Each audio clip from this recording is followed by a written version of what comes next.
Sekarang ini orang kehilangan apa? Kehilangan pemanaan yang lengkap mengenai hampir setiap kata. Kata negara salah. Salah itu berarti lupa. Pemerintah. Tadi saya bilang sama Syekh ya, sama dalang kita. Saya bikin struktur jadi gini. Kan ada Pancasila, ada pilar negara segala macam. Saya bikin baru. Jadi sebenarnya asal usulnya kan ono tanah air jenenge Nusantara sing akhirnya tadi Indonesia kuwi to. Kemudian di situ ada orang yang tinggal di situ namanya rakyat, kan gitu kan. Rakyat itu bikin rumah namanya negara. Terus rakyat membayar orang untuk ngurusi negara, untuk ngurusi rumahnya namanya pemerintah. Sekarang orang lupa bahwa pemerintah bukan negara. Pemerintah itu bukan yang memiliki negara. Pemerintah itu adalah orang bayaran yang digaji oleh rakyat untuk ngurusi rumahnya rakyat. Nah, Anda sudah seringkali saya omongin mengenai betapa tidak jelasnya sistem presidensial kita ini. Kemarin di Genduri Cinta kita bahas agak lebih mendalam. Betapa ASN lupa bahwa dia bukan anak buahnya pemerintah. Dia mengabdi kepada atau dia taat kepada undang-undang negara. BUMN kok ada kementeriannya di pemerintahan? BUMN itu milik negara kok. Kok dia menjadi anak buahnya presiden dan ada kementeriannya? Seharusnya kementerian, tidak ada kementerian. Seharusnya lembaga negara punya unit BUMN, kan begitu. Kok sekarang BUMN di bawah pemerintah? Polisi kok di bawah pemerintah? Wong polisi itu alat negara. Wong negara itu permanen, kalau pemerintah kan temporer. Pemerintahnya 5 tahun. Kalau negara kan tidak ada endingnya. Kan kita sudah pelajari bersama itu dan seterusnya. Itu kita juga lupa. Itu juga kita tidak lengkap. Itu juga kita juga abai, salah. Kalau bahasa fikihnya ya najis. Setiap kata sudah najis. Kata Islam ya najis, khilafah najis, ulama ya najis. Najis itu maksud saya, orang tidak mikir kok, asal pernah ceramah agama terus disebut ulama toh. Orang tidak pernah mikir bahwa Allah itu punya definisi mengenai ulama di Quran. Tamu saya kemarin itu fuqaha, faqih, belum tentu ulama. Tapi kan semua menyebut ulama.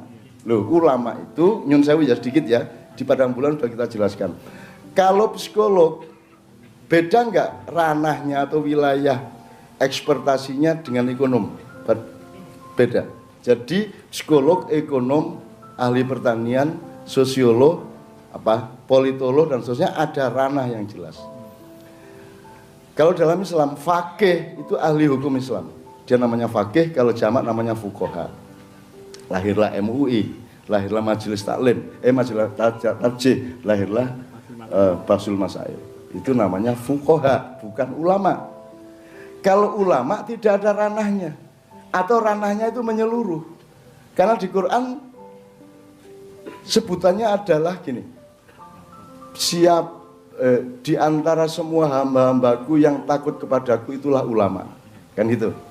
Terus kita terjemahnya gini, ada ulama, ada insinyur, ada pengusaha, ada pejabat, yang takut sama Allah adalah yang ulama. Menurut caramu mikir? Menurut caramu? Ya kualik. Nah, kualik itu kan bentuk dari lali. Nek prasa kurang ngono kuwi. Ben kowe iki tukang ojek, Grab, Gojek, kowe iki sopir taksi, kowe iki kuli pasar, kowe iki ahli yoga, apa wae sakarepmu, pegawai hotel, presiden boleh, asal kamu itu orang yang takut kepada Tuhan, maka itulah ulama. Meskipun kamu tidak punya pemahaman sebagaimana yang sekarang dikenal pemahaman para ulama. Tidak ada orang masuk surga karena ilmu, tidak ada orang masuk surga karena kepandaian, tidak ada Tuhan mencintaimu karena kepandaianmu terus kamu datang dengan membawa, ya Allah aku pandai. Nek Jibril mari, ya wis ora apa-apa gitu. Nek Israel tak tutuk dasmu kan gitu. Lain-lain malaikat juga macam-macam. Ada yang radikalis, ada yang fundamentalis, ada yang intoleran, ada yang kebanser-banseran, ada yang ke-FP-FP-an, macam-macam. Kecuali malaikat urusan Madura. Nah, kalau urusan Madura, ini Pak Muzamil sedang di rumah sakit. Sarjito karena ada santrinya kecelakaan tadi, mungkin malam hari ini tidak bisa hadir. Kalau bisa hadir alhamdulillah. Kalau urusan Madura memang beda karena orang Madura punya struktur sendiri. Orang Madura punya tahu bulan kemarin kan sudah saya katakan hari kemerdekaan aja 16 Agustus apa. Semua 17 dia 16. Saya wis tahu ngerti gue. Tinggo ndalang sesuk ya. Lagune 16 Agustus tahun 45. Nesu to pejabat. Terus kok terus ke besoknya hari kemerdekaan kita muter lagi. Kapusan kowe karo wong Madura, ya ta? Ngono, nek Madura memang jangan diurus. Dia punya hubungan khusus sama Allah Subhanahu wa taala lewat pintu belakang, gitu.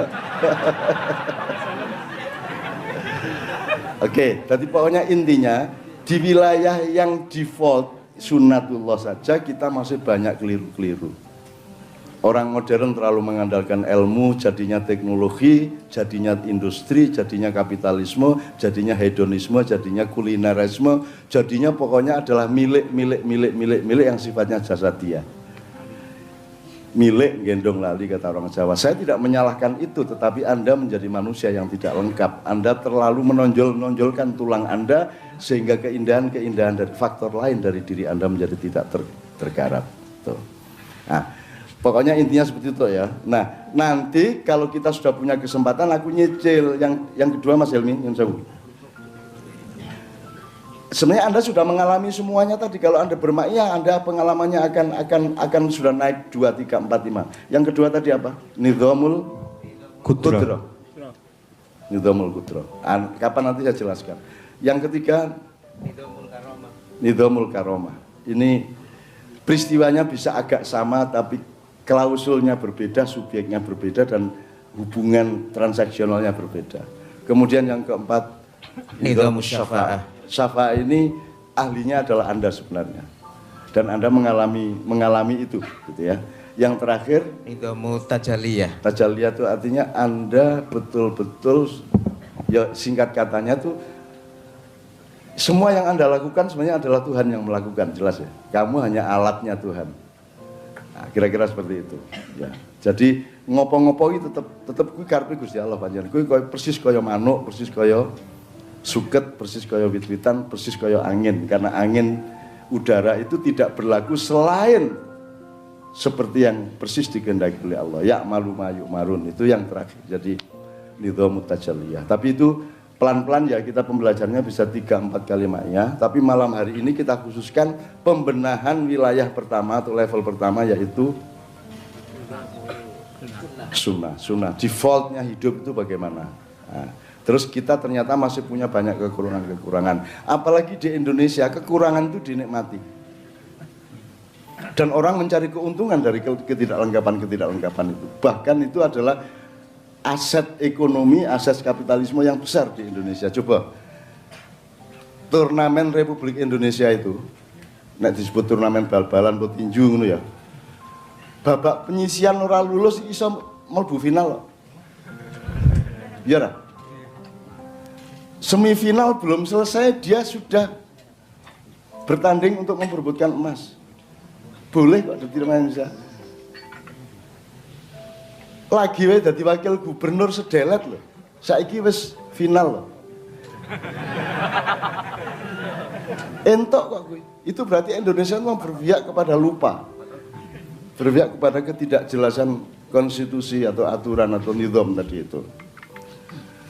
Dadi wali kota, urung bar, dadi gubernur lagi sedelet dadi presiden. Itu kan iki bal-balan capopo iki U19 besok harus lawan Cina Taipei besok malam, ya. Nggak bisa langsung final. Di Indonesia boleh langsung final. Loh, di Indonesia itu kena kartu merah masih boleh main kok. Jelas kena KPK masih boleh nyalek kok.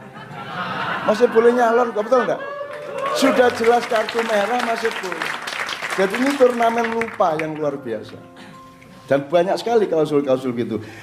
Apalagi kalau lihat detailnya lagi piye lagi. Wasit kok melu nendang bal. Lho iki pemainnya kok do nggawa semprit dhewe-dhewe. Prit, Ratna. Prit sapa kan gitu. Pratrit piye to iki? Dan ternyata turnamen itu dimiliki oleh salah satu klub,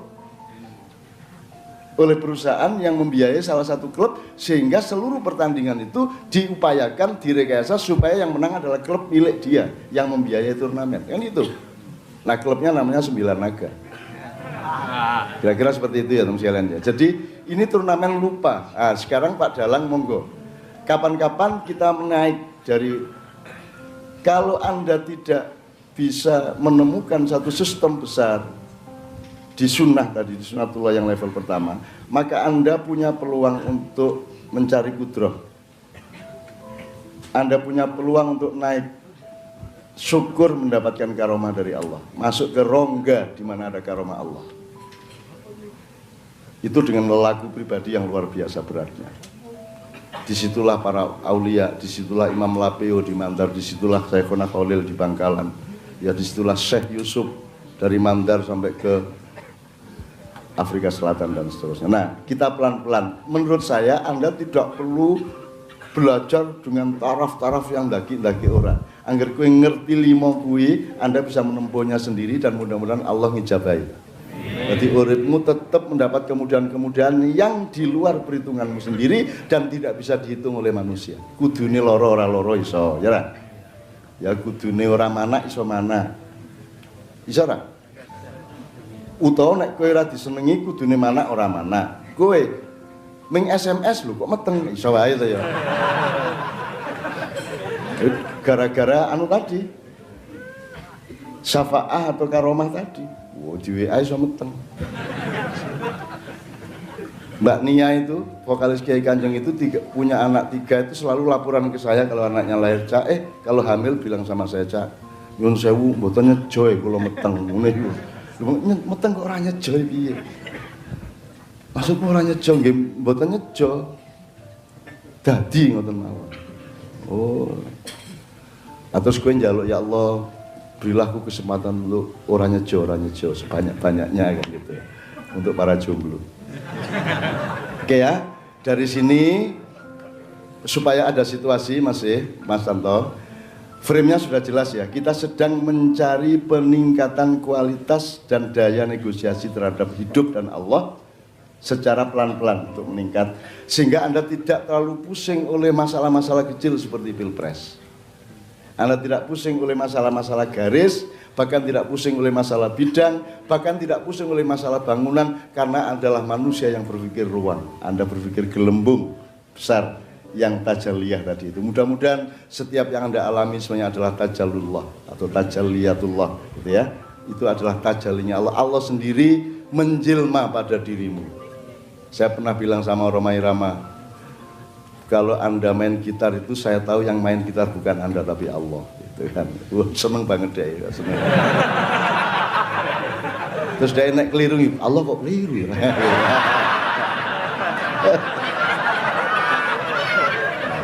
Ya itu kalimat-kalimat itu bahaya kalau kita tidak siap dengan atmosfer pembelajaran yang seperti ini. Kalau langsung Anda ajarkan seperti di sekolah-sekolah itu sangat bahaya, gitu ya.